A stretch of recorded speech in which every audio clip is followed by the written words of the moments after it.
सुखद कामका लागि यस कामको प्रतीक्षा तपाईहरुले 2 वर्ष 9 महिना 14 दिनदेखि पर्खिरहनु भएको थियो। पार्टी दुईटा महत्त्वपूर्ण पार्टीहरू, नेपाल कम्युनिस्ट संघका दुईटा महत्त्वपूर्ण धाराहरू 2075 सालको जेठ 3 गते एकताबद्ध भएका थिए र एउटा संयुक्त आन्दोलन, सशक्त आन्दोलन सञ्चालन गर्ने हामीले प्रतिबद्धता व्यक्त गरेका थियौं। आन्दोलनलाई सशक्त र प्रभावकारी बनाउनका लागि संगठन एकताबद्ध हुनुपर्दछ, संगठन एकीकृत हुनुपर्दछ, संगठन सशक्त हुनुपर्दछ र संगठनले प्रभावकारी भूमिका खेल्नुपर्दछ। त्यो संगठनले प्रभावकारी भूमिका खेल्नका लागि त्यसको संगठनका नेतृत्वको व्यवस्थापन हुनुपर्दछ। त कस्तो विडम्बना भने 2 वर्ष 9 महिना 14 दिनसम्म, झण्डै पौने 3 वर्षसम्म एकीकरणको काम पनि गर्न सकिएन, हुन सकेन। यसको जिम्मेवारी कहाँ जान्छ, कसको काँधमा जान्छ? सीधा कुरा छ, केपी ओलीजी यो पार्टीको अध्यक्ष भएसम्म उहाँ कुनै पनि तहका संगठनलाई सहज रूपमा एकताबद्ध बनाउन चाहनुभयो। उहाँले संगठनलाई, पार्टीलाई गतिहीन बनाउन खोज्नुभयो, संगठनलाई लथालिङ्ग पार्न खोज्नुभयो, व्यक्तिहरूलाई, सदस्यहरूलाई, कार्यकर्ताहरूलाई असंगठित रूपमा छरपष्ट बनाउने कुरामा आनन्द महसुस गर्नुभयो। उहाँलाई कुनै हतारो कहिले पनि भएन। पार्टीलाई एकताबद्ध बनाउने कुरामा, पार्टीसँग जोडिएका जनवर्गीय संगठनहरूलाई एकताबद्ध बनाउने कुरामा, पार्टीका नेता र कार्यकर्ताहरूलाई संगठनमा आबद्ध बनाउने कुरामा, ती व्यक्तिहरूलाई, प्रत्येक व्यक्तिहरूलाई कामको छुट्टै जिम्मेवारी दिने कुराहरूमा र ती जिम्मेवारीहरू राम्ररी पूरा भए कि भएनन् भनेर त्यसका बैठकहरू नियमित भइरहेका छन् कि छैनन्, अनि प्रत्येक व्यक्तिले आफ्नो जिम्मेवारी राम्ररी पूरा गरिरहेको छ कि छैन त्यसको मूल्याङ्कन गर्ने कुराहरूमा, संगठनको प्रभावकारिता कति हुन सकेको छ भन्ने कुराको मूल्याङ्कन गर्ने कुरामा उहाँलाई कहिले पनि चासो रहेन। यो अहिले सबैलाई भली भाँति अवगत भइसकेको छ। तपाईहरुले देखिसक्नु भएको छ 2075 सालदेखि यताका क्रियाकलापहरू। तपाईहरुमध्ये कतिपयलाई जानकारी छ, कतिपयलाई छैन। 2071 सालको साउन महिनामा पूर्व एमालेको 9 महाधिवेशन भएको थियो। केपी ओलीजी त्यसको अध्यक्ष हुन पुग्नुभयो। अनेक तरिकाहरू अपनाएर, जायज नाजायज, जाल झेल षड्यन्त्रहरू गरेर कसै गरी अध्यक्ष हुनुभयो। अध्यक्ष भइसकेपछि 4 वर्षसम्म 2071 सालको अषाढ साउनमा महाधिवेशन सम्पन्न भयो। 2075 सालको जेठ महिनासम्म झण्डै 4 वर्ष 3 वर्ष 10 महिना को समय त्यतिकै खेर गयो। त्यतिखेर पनि धेरै नेता र कार्यकर्ताहरू संगठित गरिएनन्, संगठनमा आबद्ध गरिएन। धेरै संगठनहरू त्यतिकै शिथिल भएर गए, त्यसका बैठकहरू बसेनन्, कुनै छलफल हुने गर्दैनथ्यो, अनि बैठकहरू पनि पार्टीको कार्यालयमा हुने गर्दैनथ्यो, निजी निवासमा हुने गर्दथ्यो। यो सबै चीजबाट तपाई अनुमान गर्न सक्नुहुन्छ केपी ओली कम्युनिस्ट आन्दोलनलाई सशक्त बनाउनका लागि अगाडि बढ्नु भएको हो कि कम्युनिस्ट आन्दोलनलाई वास्तवमा शिथिलीकरणको बाटो हुँदै विसर्जनको दिशातर्फ लान खोज्नु भएको। म तपाई प्रत्येकलाई भन्न चाहन्छु, यो दिमागमा ध्यान राख्नु होला, हेक्का राख्नु होला। शंका लाग्दछ उहाँका सम्पूर्ण गतिविधि हेर्दाखेरि उहाँमा कम्युनिस्ट विचारप्रतिको निष्ठा र आस्था पाइँदैन। उहाँमा सर्वहारा वर्गीय दृष्टिकोण देखिँदैन। उहाँमा विश्लेषणात्मक खुबी र चरित्र पाइँदैन। उहाँ सही र गलतको विश्लेषण गर्नुहुन्न। सहीको पक्षमा, सत्यको पक्षमा उभिनुहुन्न। उहाँ असत्य र गलत कुराको पक्ष पोषण गर्नुहुन्छ। समग्रतामा उहाँ आफूलाई केन्द्रबिन्दुमा राख्न चाहनुहुन्छ। हामी अहिलेसम्म राष्ट्रलाई केन्द्रबिन्दुमा राख्ने गर्दथ्यौँ, जनतालाई केन्द्रबिन्दुमा राख्ने गर्दथ्यौँ, कम्युनिस्ट आन्दोलनलाई केन्द्रबिन्दुमा राख्ने गर्दथ्यौँ, परिवर्तनलाई केन्द्रबिन्दुमा राख्ने गर्दथ्यौँ। अहिले पनि हामी त्यही दिशामा अघि बढ्न चाहन्छौँ। तर केपी ओलीजी राष्ट्र, जनता, कम्युनिस्ट आन्दोलन र परिवर्तनलाई केन्द्रबिन्दुमा होइन, आफूलाई केन्द्रबिन्दुमा राख्ने अर्थात् उहाँमा व्यक्तिवाद रह्यो। त्यही व्यक्तिवादको कारणले उहाँले गुट जन्माउनु भयो र उहाँमा गुटवादी प्रवृत्तिहरू हावी भएर गए। उहाँको यो व्यक्तिवाद र उहाँको यो गुटवादको प्रभाव सिङ्गो पार्टीमा पर्यो, सिङ्गो आन्दोलनमा पर्यो। अनि आन्दोलनमा जोडिएका कतिपय कार्यकर्ताहरू त्यही गलत प्रवृत्तिको शिकार हुन पुगे। यिनै प्रवृत्तिबाट त्यस्तै संस्कारहरू हुर्केर गए, त्यस्तै प्रवृत्तिहरू फस्टाएर गए, त्यस्तै प्रवृत्तिहरू उहाँका आशे-पाशेहरूले अवलम्बन गर्न पुगे। अनि तपाईँ सुन्नुहुन्छ साइबर सेना। त्यो त्यतिकै यो शब्द आएको होइन, आफैले सृजना गरेको साइबर सेना। र त्यो साइबर सेनाको म कमान्डर इन चिफ भनेर लेखेको पनि तपाईँ बुद्धिजीवी पेसाकर्मी साथीहरूलाई थाहा छ। पेसाकर्मी भित्रकै मान्छेले लेखेको हुनुपर्छ, खोज्नु होला है, पत्ता लगाउनु होला। भनेपछि कस्ता कस्ता मान्छे जन्माइयो, कस्ता मान्छेलाई हुर्काउन पुगियो, यो हामीले आफै भित्र पनि समीक्षा गर्नुपर्ने भयो। त्यसो हुनाले व्यक्तिको हामीले ठिक ढङ्गले मूल्याङ्कन गर्नुपर्दो रहेछ। एक एक कुराको लेखा राख्नु पर्दो रहेछ। ठिक बाटोमा लिएर जानका लागि समयदेखि नै विचार पुर्याउनु पर्ने रहेछ भन्ने कुराको सन्दर्भमा हामीले आफूभित्र पनि आत्मसमीक्षा गर्नुपर्ने भएको छ। यो सिर्फ केपी ओलीलाई मात्रै दोष दिएर हामी पनि उम्किन सक्दैन। हामीले पनि कहाँ त्रुटि गऱ्यौँ, कहाँ कमजोरी गऱ्यौँ, कतिखेर हामीले अडालिन सक्यौँ, कतिपय समयमा हामी भ्रममा पर्न गयौँ। त्यसको भ्रमबाट अझै पनि केही साथीहरू मुक्त हुन सक्नु भएको छैन। यो भ्रमबाट नै मुक्त नभएको हुनाले केही साथीहरू अझै पनि कोसिस गर्दै हुनुहुन्छ केपी ओलीजीलाई रूपान्तरण गर्नका लागि कोसिस गर्दै हुनुहुन्छ। र मैले पटक पटक भन्ने गरेको छु, यो बालुवा पेलेर तेल निस्किनेवाला छैन, उहाँ सुध्रिनेवाला होइन।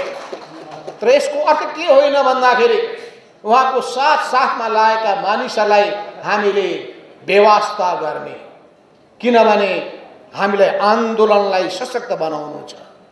आन्दोलनलाई सशक्त बनाउनका लागि सङ्गठनलाई सुदृढ बनाउनु पर्ने छ। सङ्गठनलाई सुदृढ बनाउनका लागि राम्रा असल मानिसहरू खोजिकन उनीहरूमा रहेका भ्रमहरू मुक्तबाट उनीहरूलाई मुक्त गरिकन हामीले आन्दोलनमा समेट्नु पर्ने आवश्यकता छ।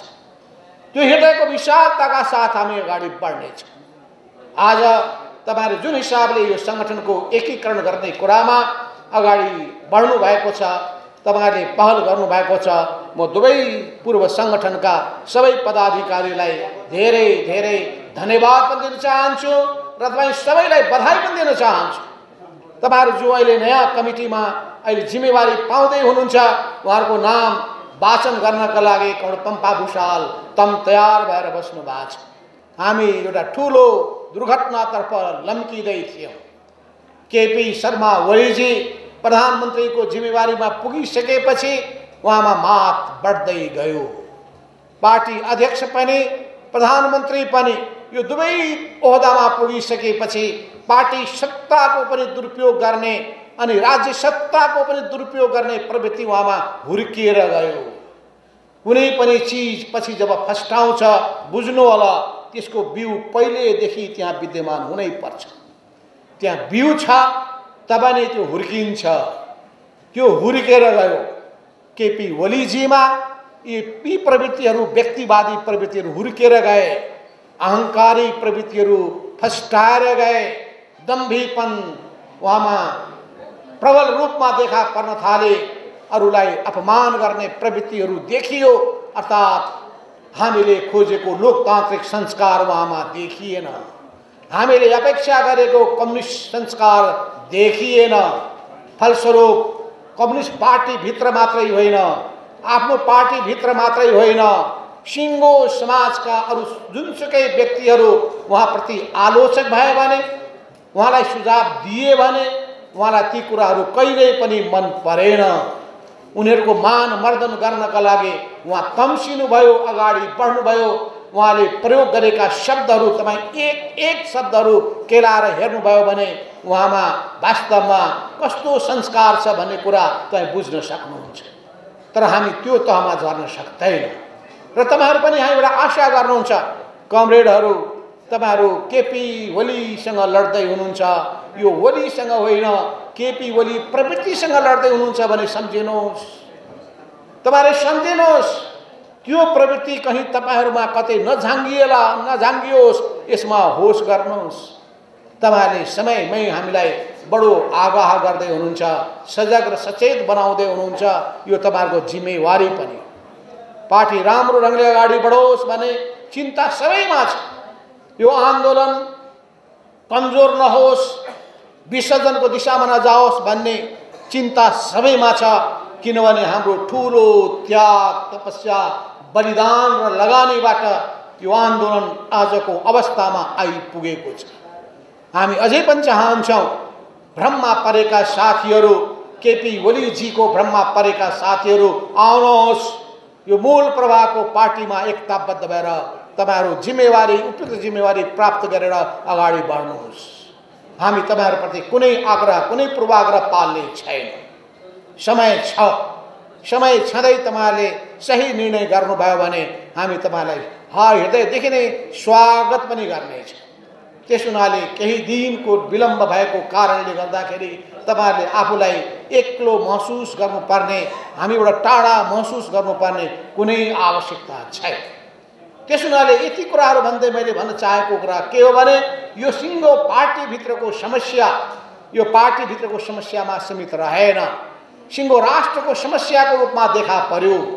सिङ्गो राष्ट्रभित्रको समस्याभित्र यो प्रवृत्ति गुरुगत रूपमा देखियो। लोकतन्त्र भर्सेस मन परितन्त्र, लोकतन्त्र भर्सेस तपाईँ अर्को शब्द हुनुहुन्छ निरङ्कुश तन्त्र। यो निरङ्कुश तन्त्र लोकतन्त्रको बीचको सङ्घर्षको रूपमा देखा पर्यो। सडकमा नागरिक समाजको आवाज तपाईँ सुनिरहनु भएको छ। नागरिक समाजले उठाएको आन्दोलनको आवाजहरू प्रतिध्वनित भइरहेका छन्। हामी सुनिरहेका छौँ। विभिन्न राजनीतिक दलहरूले यस बीचको अवधिमा सडकमा नारा घन्काएको कुरा सम्झिरहेका छौँ। हामी सम्झिरहेका छौँ समाजका सबै वर्ग तहका जनताले व्यक्त गरेको चिन्ता र त्यो चिन्तामा व्यक्त गरेका कुराहरू हामी सम्झिरहेका छौँ। त्यसो हुनाले पनि यो ओली प्रवृत्तिबाट हामी मुक्त हुने कसरी, कम्युनिस्ट आन्दोलन मुक्त गर्ने कसरी, नेपाली राजनीतिलाई मुक्त गर्ने कसरी, नेपाली समाजलाई मुक्त गर्ने कसरी, हाम्रो चिन्ता त्यहाँ छ। केपी ओली चिन्ताको मात्र विषय होइनन्, केपी ओली प्रवृत्ति अहिले चिन्ताको विषय भएको छ। पहिले पनि यस्तै विभिन्न ठाउँमा देखा परेको। हिटलर त्यतिकै जन्मिएको होइन। लोकतन्त्रको भर्याङ चढेरै, निर्वाचनको भर्याङ चढेरै हिटलर अगाडि आएका थिए। पछि उनले मात्र आफ्नो पार्टीभित्र मात्र होइन, समाजवादको नारा दिँदै भ्रममा पारिएका जनताको माझमा मात्रै होइन, सिङ्गो युरोप मात्रै होइन, सारा संसारमा नै उनले विग्रह पैदा गरिदिए। लाखौं लाख मान्छेहरू, करोडौं मान्छेहरू मारिए। त्यसुनाले यो अधिनायकवाद बडो खतरनाक रोग हो। यो अधिनायकवादी प्रवृत्ति महाखतरनाक रोग हो। यो दम्भी प्रवृत्ति अत्यन्तै ठुलो रोग हो। यो रोगबाट मुक्त हुनै पर्छ। यो देशलाई मुक्त गर्नै पर्छ। यो प्रवृत्तिबाट मुक्त गर्नै पर्छ। तर अहिले पनि केपी ओलीजी अहिले पनि प्रधानमन्त्रीको कुर्सीमै विद्यमान हुनुहुन्छ। पार्टी केन्द्रीय कमिटीको अत्यधिक ठुलो संख्याले उहाँलाई अध्यक्ष पदबाट निकालिसकेको छ, तर पनि आफूलाई अध्यक्षै घोषणा गर्दै हुनुहुन्छ। हुँदा नेपाल कम्युनिस्ट पार्टी नेकपाको सदस्य पदबाट समेत निष्कासित भइसकेको व्यक्ति उही नेपाल कम्युनिस्ट पार्टी नेकपाको नाम लिएर अध्यक्ष पनि सदस्यको रूपमा पनि बडो भाषण गर्दै हिँडेको देखिन्छ। उही झण्डा उही चिन्ह प्रयोग गरेको पाइन्छ। मानिसहरूमा भ्रम पैदा गर्न खोजेको देखिन्छ। अरू राजनीतिक दलहरूलाई पनि दुविधामा पार्न खोजेको पाइन्छ। यो दुईटै पार्टी त अझै पनि एकै छ। अब हामी गर्ने के? हामीले निर्वाचन आयोगमा दावा गरिसकेका छौँ। निर्वाचन आयोगमा हामीले भनेका छौँ केपी ओली अब हाम्रो पार्टीका अध्यक्ष रहेनन्, किनभने यही हो हल जुन हलमा केन्द्रीय कमिटीको बैठक पुसको 7 गतेका दिनमा बसेको थियो र पुस 5 गतेका दिनमा संसदको प्रतिनिधि सभाको विघटन गरिसकेपछि उहाँले पार्टीको स्थायी कमिटीको बैठक बस्दा बस्दै बालुवाटारमा बस्दा बस्दै उहाँको सहमतिमा बसेको त्यो बैठक हो। त्यहाँ बालुवाटारमा बसेको बैठक हो। त्यो बैठकमा आउने हिम्मत गर्नु भएन। निवासमै बसेर उहाँले सचिवालयको त्यो भवनमा बसिरहेको स्थायी कमिटीको बैठकमा आउने उहाँमा साहस भएन। त्यतैबाट उहाँले राष्ट्रपति कहाँ गएर प्रतिनिधि सभा विघटन गर्ने, त्यो पनि मन्त्री परिषदको बैठकको नाम राखेर मन्त्रीहरू पुग्न नपाउँदै त्यत्तिकै उहाँले अझै भन्न सकिन्छ अवैधानिक भन्न सकिन्छ। त्यस हिसाबले त्यो विघटन गर्ने काम उहाँले गरेको हो। यस सन्दर्भमा त्यो बसेको बैठक, त्यहाँ बसेको बैठक, उहाँ समेतले बोलाएको बैठक आधिकारिक बैठक हो। पुस 5 गतेको दिनमा त्योभन्दा पहिलेदेखि बसिरहेको बैठकको निरन्तरता थियो त्यो, र त्यही बैठकले फेरि केन्द्रीय कमिटीको बैठक जुन पहिले 15 गते, पछि 13.5 गते अनि पछि 7 गते बोलाउने काम गरेको हुनाले त्यो 7 गतेको बैठक पनि एकातर्फ त्यो बैठकको निरन्तरता थियो, अर्कोतर्फ भनेको 25% भन्दा बढी, अझै 2/3 भन्दा बढी सदस्यहरूको उपस्थितिबाट त्यो बैठकले वैधानिकता प्राप्त गरेको थियो। त्यो वैधानिकता प्राप्त गरेको कमिटी, केन्द्रीय कमिटीको बैठकले नै केपी ओलीजीलाई अध्यक्ष पदबाट निकाल्यो अनि पछि गएर पार्टी सदस्यबाट पनि निकाल्ने काम गर्यो। त्यो वैधानिक नभएर के वैधानिक हुन्छ? एउटा पार्टीभित्रको व्यवस्था सञ्चालन गर्ने आधार के हुन्छ? पार्टीभित्रको व्यवस्था सञ्चालन गर्ने आधार पार्टीको विधान हुन्छ। पार्टीको विधानमा लेखिएको छ व्यक्ति संगठनको मातहतमा हुन्छ। पार्टीको विधानमा लेखिएको छ कि अल्पमत बहुमतको मातहतमा हुन्छ। त्यो विधानमा लेखिएको छ अनुशासनको कारबाही गर्ने अधिकार केन्द्रीय कमिटीलाई हुन्छ, किनभने केन्द्रीय कमिटी पार्टीको सर्वोच्च संस्था हुनेछ महाधिवेशन नभएको बेलासम्म। त्यो बेलासम्म केन्द्रीय कमिटी नै पार्टीको सर्वोच्च संस्था हुन्छ र प्रत्येक पार्टी सदस्यहरू केन्द्रीय कमिटीको मातहतमा हुन्छन् भनेर हाम्रो पार्टीको विधानमा लेखिएको छ। विधानको स्पष्ट व्यवस्था यो हुँदाहुँदै अनि केपी ओली पार्टीभन्दा माथि हुन सक्छन्? विधानमा लेखिएको छ कुनै पनि चिजमा निर्णय गर्नु पर्यो भने बहुमतको निर्णय पार्टीको निर्णय हुनेछ। सबै पदाधिकारीहरू पार्टीको मातहतमा हुन्छन्। उनीहरूलाई निर्वाचित गर्ने अधिकार कमिटीको हुन्छ, बर्खास्त गर्ने हटाउने अधिकार कमिटीको हुन्छ। त्यो विधानमा लेखिएको छ। केपी ओलीजी अहिले पनि भाषण गर्नुहुन्छ, म त 9 महादेशमा निर्वाचित भएको अध्यक्ष, अनि मान्छेलाई भ्रम पर्दो रहेछ।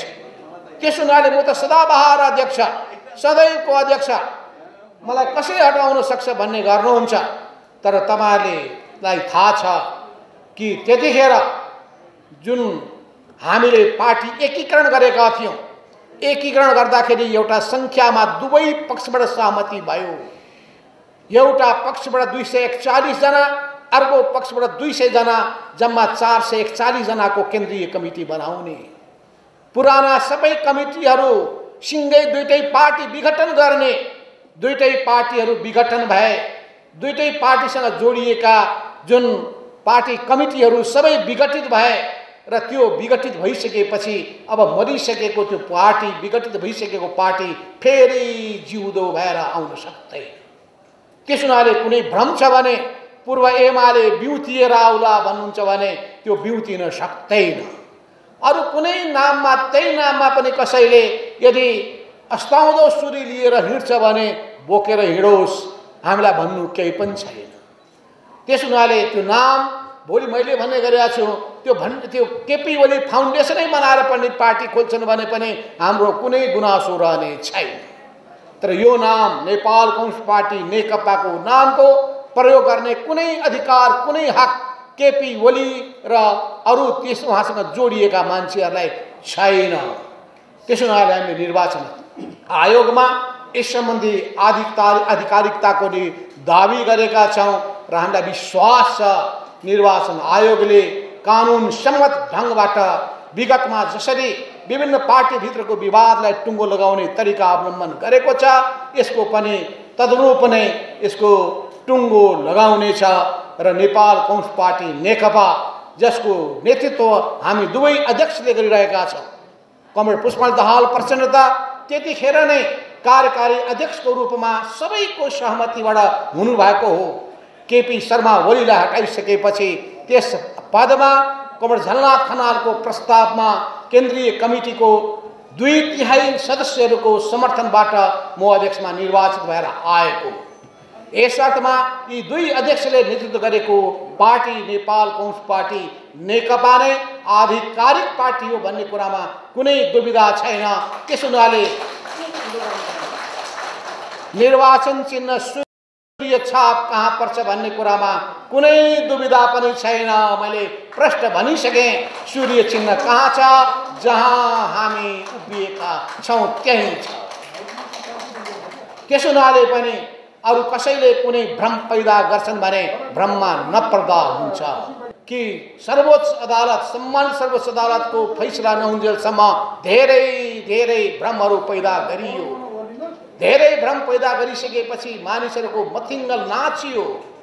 के हुने हो भनेर धेरै मान्छेहरू एकदम चकराए, चिन्तित पनि भए।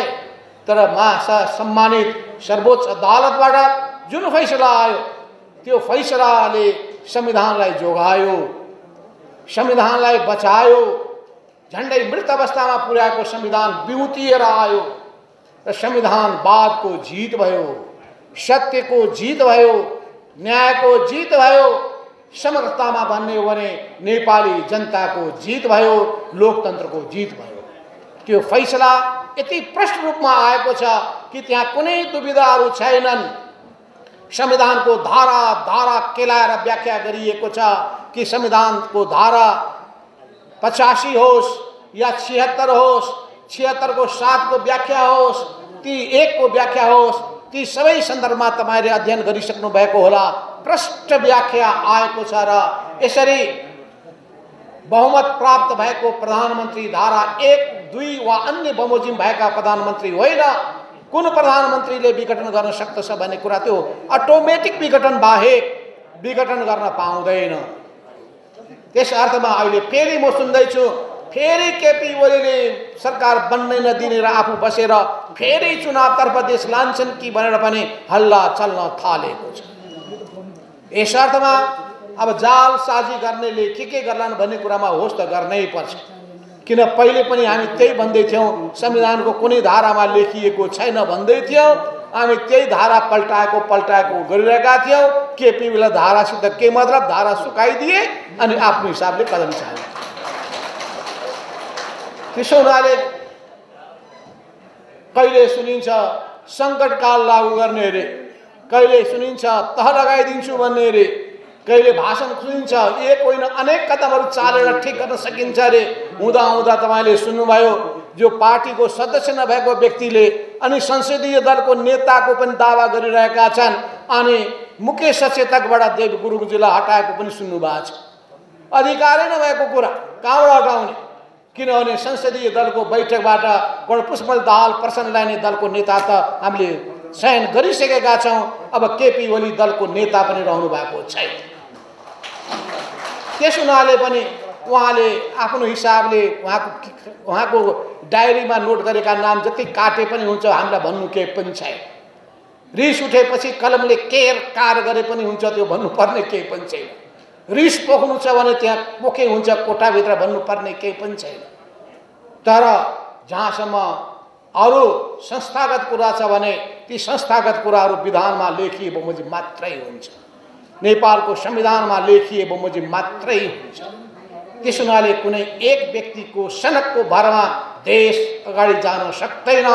यो विधि विधानलाई मान्ने देश बनाउन चाहेका छौँ हामी। विधि विधानलाई मान्नका लागि, कानुनको शासनलाई हामीले उच्च महत्त्व दिन चाहेका छौँ हामीले। यस अर्थमा तपाईँले के बुझ्नुपर्छ भने यो लडाईँ दुई व्यक्ति तीन व्यक्ति बीचको पदको लडाईँ होइन। यो लडाईँ भनेको विचारको लडाईँ हो। यो लडाईँ भनेको विधिको लडाईँ हो। यो लडाईँ भनेको नीतिको लडाईँ हो। त्यस हुनाले यो लडाईँ विचारसँग जोडिएको छ, विधिसँग जोडिएको छ, नीतिसँग जोडिएको छ, यी कार्यशैलीसँग जोडिएको छ, कार्यप्रणालीसँग जोडिएको छ, संस्कारसँग पनि जोडिएको छ, तरिकासँग पनि जोडिएको छ। समग्रतामा यो देशलाई हामीले लोकतान्त्रिक तरिकाले सञ्चालन गरौँ भन्ने कुरासँग जोडिएको छ। र यो लोकतान्त्रिक तरिकाले सञ्चालन गरौँ भन्ने कुरालाई वास्तवमा भन्नुहुन्छ भने त्यतिखेर मदन भण्डारी हुँदाखेरि जनताको बहुदलीय जनवाद त्यो विचार अगाडि सार्दाखेरि उहाँले यिनै लोकतान्त्रिकका मूल्य र मान्यतालाई अगाडि सार्नु भएको थियो। र पछिल्लो समयमा पूर्व माओवादीको तर्फबाट 21औं शताब्दीको जनवाद भनेर त्यो विचार अगाडि आइसकेपछि यो दुईटै विचारको हामीले एकीकरण गर्यौं, सम्मिश्रण भयो र त्यसपछि फ्युजन गर्यौं। त्यसपछि समाजवाद उन्मुख जनताको जनवादमा हामीले सहमति गर्यौं। त्यो जनताको बहुदलीय जनवादको कुरा लिने अनि नेकपा एमालेवादीहरू एक हौं भन्ने जुन नारा लगाइएको छ त्यो नारा मान्छेमा भ्रम पैदा गर्न मात्र हो। त्यो कुनै भ्रममा पर्नुपर्ने आवश्यकता छैन। केपी ओलीजीले न कोअर्डिनेसन केन्द्रको बीजारोपण गर्नुभएको हो, न नेकपा मालेको बीजारोपण गर्नुभएको हो, स्थापना गर्नुभएको हो, न नेकपा एमाले बनाउनका लागि कुनै महत्त्वपूर्ण भूमिका खेल्नु भएको हो। उहाँ न कुनै आन्दोलनमा कुनै सहभागी नै हुनुभएको छ। त्यस हुनाले केपी ओलीजीलाई संगठनसँग पनि कुनै चासो सरोकार छैन, आन्दोलनसँग पनि कुनै चासो सरोकार छैन र परिवर्तनसँग पनि चासो सरोकार छैन। जनताको हित र कल्याणको कुराहरू, जनताको जीवनको रूपान्तरण गर्ने कुराहरूप्रति पनि उहाँलाई कुनै चासो र सरोकार छैन। उहाँलाई चासो र सरकार भनेको खाली गफ गर्ने कुरामा मात्र छ। गफले मात्रै संसार चल्ने भइदिएको भए मदन भण्डारीले त्यतिकै भन्नुहुने थिएन, कुराले चिउरा भिज्दैन। सम्भवतः मदन भण्डारी आज हुनुभएको भए त्यही भाषण गर्नुहुन्थ्यो, कुरा नगर है, कुराले चिउरा भिज्नेवाला छैन, काम गर, काम, परिणाम देखाऊ, परिणाम। यो ठुल्ठुला हवाई गफ गरेर केही अर्थ लाग्दैन भनेर उहाँले भन्नुहुन्थ्यो होला। अनि आफैले चुनावको घोषणा गर्ने अनि त्यसको विधि पद्धतिलाई उल्लङ्घन गर्दै अनि उद्घाटन शिलान्यास गर्दै हिँड्ने, कुनै विधि प्रक्रिया पुरा नगर्ने, यत्तिकै टेन्डर दिएको भने हावादारी घोषणा गर्ने यो काम चालु भएको तपाईँ अहिले देखिरहनु भएको छ। त्यस हुनाले कहीँ नभएको जात्रा हाँडी गाउँमा भने जस्तै यी जात्रा हाम्रो देशमा केपी ओलीजीबाट भइरहेको छ। त्यस हुनाले उपस्थित कमरेडहरू, तपाईहरुको मनमा कुनै भ्रम छ जस्तो लाग्दैन। यी जम्मै कुराको सन्दर्भमा पनि म धेरै जान चाहन्न, किन समय पनि कम छ र फेरि अध्यक्ष कमरेड पुष्पकमल दाहाल प्रचण्डले पनि बोल्नु पर्ने छ। फेरि सबै विषय बोलिदिनु भयो भन्नु होला, फेरि पछि गुनासो गर्नु। त्यस हुनाले हामी तपाईलाई घण्टौं घण्टाको विषय राख्न सक्छौं, प्रशिक्षण दिन सक्छौं, इतिहास बताउन सक्छौं, अनुभव सुनाउन सक्छौं। यी सबै 50 वर्षको लामो अनुभव सुनाउनलाई त धेरै समय लाग्छ। 2029 सालमा मेरो पहिलो भेट मोरङमा भएको थियो र मेरो आफ्नै डेरामा भएको थियो। यो तपाईलाई थाहा होस्। त्यो बेलादेखिको सङ्गत भएको हुनाले उहाँका जम्मै अन्तर कुन्तर मलाई थाहा छ। फेरि सबै अन्तर कुन्तर मलाई थाहा छ भनेपछि अरूलाई थाहा छैन भने ठान्नु होला। म अरू कतिपय पाटाका बारेमा अरूलाई थाहा हो, मसँग जोडिएको पाटोको बारेमा मलाई थाहा छ। त्यो आधिकारिक रूपमा म भन्न सक्दछु। त्यसै गरी कमल पुष्पन दाहाल प्रचण्डसँगको पनि सङ्गत 4 दशक 40 वर्षको झन्डै भएको छ। यस अर्थमा पनि हिजो आजको हाम्रो सम्बन्ध र भेटघाट होइन। सङ्कटको बेलामा हामीहरूले सँगसँगै काम गरेका छौँ। पञ्चायत विरोधी आन्दोलनको बेलामा तपाईहरूले त्यो बेलामा खेल्नु भएको भूमिका म बिर्सिँदैन। चाहे शिक्षक सङ्गठन आन्दोलन, सबभन्दा पहिलो अगुवा त शिक्षक आन्दोलन हो। पहिलो श्रेय म शिक्षक साथीहरूलाई बद्री प्रसाद खतिवडाजीलाई दिन चाहन्छु। उहाँलाई तपाईँले स्वागत गर्दै सम्मान गर्दै तालीको गाडी सुनाउनु।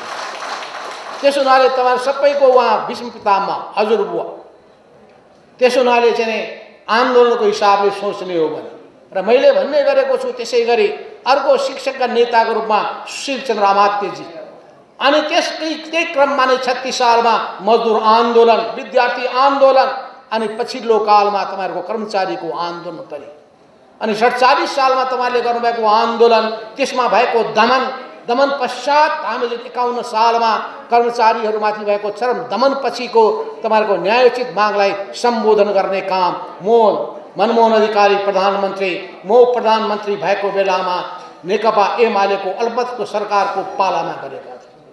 कर्मचारी साथीहरूलाई सम्झना होला। त्यतिखेर हामीले तपाईँहरूको साथमा आन्दोलन अगाडि बढाउनका लागि हामीले नै उत्प्रेरित गरेका थियौँ र पछि तपाईँहरूका मागलाई सम्बोधन गर्नका लागि हामीले नै पहल पनि गरेका थियौँ। यस अर्थमा तपाईँले जुन कुरा अगाडि सार्नु भएको छ, कर्मचारीको होस्, पेसाकर्मीहरूको होस्, यी जम्मै विभिन्न पेसासँग आबद्ध हुनुभएकाहरूका तपाईँहरूका आफ्ना समस्याहरू पनि छन्, आफ्ना वेदनाहरू पनि छन्, आफ्नो पेशागत हकित अधिकारका कुराहरू पनि छन्, अनि पेशागत मर्यादाका कुराहरू पनि छन्, अनि आफ्नो जीवनयापनका कुराहरू पनि छन्, वृत्ति विकासका कुराहरू पनि छन्, अनि राष्ट्रिय अन्तर्राष्ट्रिय क्षेत्रमा आफ्नो रिकग्निसनका कुराहरू पनि छन्। यी सबै सन्दर्भमा तपाईँहरू बडो सम्मानित ठाउँमा जिम्मेवारी लिनुभएको छ, जिम्मेवारी निर्वाह गरिरहनु भएको छ। तपाईँहरू म यति भन्न चाहन्छु, यो मुलुकमा सुशासन कायम गर्ने कसरी, यो मुलुकमा सही नीति अवलम्बन गरेर जाने कसरी, नीतिको तर्जुमा गर्ने कसरी, अनि त्यो नीति तर्जुमा गर्दाखेरि विगतमा गरिएका हाम्रा काम र अनुभवहरू त्यसको समीक्षा गर्दै नयाँ नीतिहरू तय गर्ने कसरी, यी सबै कुराहरूको सन्दर्भमा तपाईँहरूको अनुभव, तपाईँहरूको राय महत्त्वपूर्ण हुन्छ। हो हामीले पार्टीभित्र यिनै विषयमा छलफल गरौँ। जनताको सरकारका विषयमा, चाहे कोरोनाले प्रताडित जनताहरू, पीडित भएका जनताको समस्या सम्बोधन गर्ने कुरा होस्, या भ्रष्टाचारसँग जोडिएका विषयहरूलाई हल गर्ने कुरा होस्, या ढिला सुस्तीका कुराको सन्दर्भका कुरा होस्, यी सबै कुराहरूको सन्दर्भमा पार्टीको कमिटीमा छलफल गरौँ, बैठक गरौँ, विचार मन्थन गरौँ। 3 जना पूर्व प्रधानमन्त्री हामी छौँ, 4 जना प्रधानमन्त्री तहकोमा पुगेका मान्छे छौँ, पूर्व प्रधानमन्त्री मन्त्रीहरू छौँ। यी सबैको विचार राय लियौँ। विभिन्न पेसासँग जोडिएका साथीहरू, बुद्धिजीवीहरूको, अर्थशास्त्रीहरूको राय विचारहरू सङ्कलन गरौँ भन्दाखेरि केपी ओलीजी कहिले पनि मान्नु भएन। हो, समस्या त्यही विचार मन्थन गर्न चाहने प्रवृत्ति विरुद्धको कुरा हो। यस अर्थमा हामी सामूहिकतामा विश्वास गर्न चाहन्छौँ, सामूहिक बुद्धिमा विश्वास गर्न चाहन्छौँ, सामूहिक बुद्धिको आधारमा नै सामर्थ्य बढाउन चाहन्छौँ र परिणाम दिन चाहन्छौँ। जनताको जीवन सुखी बनाउन चाहन्छौँ, देशलाई समृद्ध बनाउन चाहन्छौँ। त्यसमा तपाईँहरूले पनि आफ्नो कर्तव्य राम्ररी पुरा गर्नुहोस्। जनतालाई दुःख दिने काम नहोस्, जनतालाई सुख दिने काम गर्नुहोस्। किन तपाईँहरू एउटा विचारबाट निर्देशित हुनुहुन्छ, त्यो विचार भनेको कम्युनिस्ट विचार हो, त्यो विचार भनेको मार्क्सवाद लेनिनवाद हो। त्यो विचारहरूले निर्देशित भएर जनताको सेवा गर्ने भावनाबाट, देशभक्तिको भावनाबाट प्रेरित भएर तपाईँहरूले अगाडि बढ्नुपर्छ। देशलाई केन्द्रबिन्दुमा राख्नुहोस्, जनतालाई केन्द्रबिन्दुमा राख्नुहोस्, सेवालाई केन्द्रबिन्दुमा राख्नुहोस्, अनि त्याग र समर्पणको भावनालाई केन्द्रबिन्दुमा राख्नुहोस्। मलाई कति फाइदा हुन्छ भन्ने कुरालाई केन्द्रबिन्दुमा नराख्नुहोस्। म तपाईहरुलाई फेरि जोड दिएर भन्न चाहन्छु, तपाईहरु डिस्टिंक्ट फरक किसिमको व्यक्तिहरु हुनुहुन्छ। कम्युनिस्ट पार्टीसँग जोडिएका व्यक्तिहरु अलग किसिमका धातुले बनेका हुन्छन्। तपाईहरुमा इमानदारीता देख्नुपर्छ, तपाईहरुमा कर्तव्यनिष्ठा देख्नुपर्दछ, तपाईहरुमा सेवा भावना देख्नुपर्छ, तपाईहरुमा जनताप्रतिको प्रेम र सद्भाव देख्नुपर्छ। जनतासँगको बोली चाली व्यवहारहरु, ती गरिब निमुखा व्यक्तिहरु, ती अन्याय अत्याचारमा परेकाहरु, ती सबैको तपाईहरुले आवाज बन्न सक्नुपर्छ। उनीहरुको स्पन्दनलाई, उनीहरुको धड्कनलाई बुझ्न सक्नुपर्दछ। यस रूपमा तपाईहरुबाट हामी आशा गरिरहेका हुन्छौं। तपाईहरुको बारेमा कम्प्लेन नआओस्, जिल्ला जिल्लाबाट नआओस्, प्रदेश प्रदेशबाट नआओस्, मन्त्रालय मन्त्रालयबाट नआओस्, विभिन्न संगठनहरुबाट नआओस्। तपाईहरुको बारेमा राम्रो कुरा सुन्न पाइयोस्, तपाईहरुले राम्रो गरेकोमा तपाईहरुलाई सम्मानित गर्न पाइयोस्, तपाईहरुको नाम चर्चा गर्न पाइयोस्, तपाईहरुलाई पुरस्कृत गर्न पाइयोस्। अनि त्यो गर्दाखेरि अनि पेशागत महासंघ नेपालको अनि नेपाल राष्ट्रिय कर्मचारी संगठनसँग जोडिएका सबै साथीहरु सँगसँगै अहिले तपाईहरु जुन संगठन बनाउँदै हुनुहुन्छ त्यसको मर्यादा पनि बढ्नेछ, तपाईको मर्यादा बढ्नेछ, संगठनको मर्यादा बढ्नेछ, पार्टीको मर्यादा बढ्नेछ अनि पार्टीसँग जोडिएका हामी नेताहरुको शिर पनि ठाडो हुनेछ। यस अर्थमा तपाईहरुले आफ्नो कर्तव्य राम्ररी निर्वाह गर्नुहुने आशा अपेक्षा गर्दै संगठन व्यवस्थित बनाउनुहोस् र आफ्नो आफ्नो समस्यालाई संस्थागत रूपमा अगाडि बढाउने र आफ्नो कर्तव्य पूरा गर्ने काममा जुट्नुहोस्। यिनै भावनाहरू व्यक्त गर्दै म आफ्नो भनाइ यही टुङ्ग्याउँछु। धन्यवाद। लाल सलाम।